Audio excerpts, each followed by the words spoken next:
The gates and doors were barred, and all the windows fastened down. I spent the night in sleeplessness and rose at every sound, half in hopeless sorrow and half in fear that day would find the soldiers breaking through to drag us all away.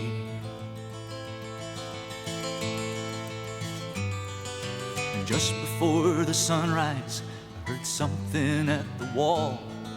The gate began to rattle and the voice began to call. I hurried to the window and looked down into the street, expecting swords and torches and the sound of soldiers' feet.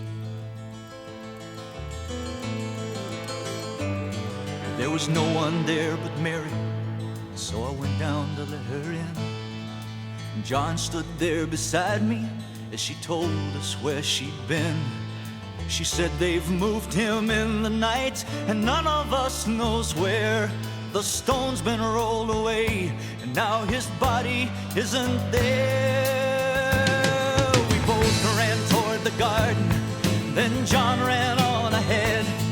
We found the stone and the empty tomb just the way that Mary said. But the winding sheet they wrapped him in was just an empty shell. And how or where they'd taken him was more than I could tell.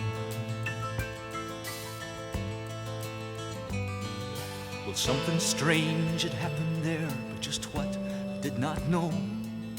John believed a miracle, but I just turned to go. Circumstance and speculation couldn't lift me very high, 'cause I'd seen them crucify him, then I saw him die.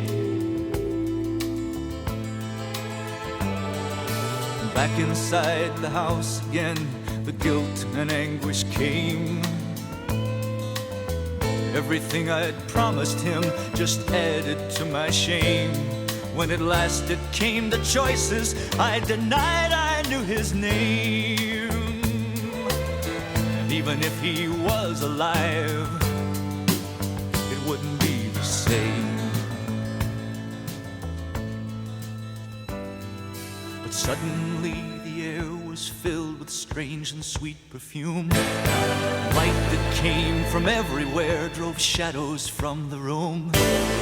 Jesus stood before me with his arms held open wide. And I fell down on my knees and just clung to him and cried. He raised me to my feet, and as I looked into his eyes, love was shining out from him like sunlight from the skies. Guilt and my confusion disappeared in sweet release, and every fear I'd ever had just melted into peace.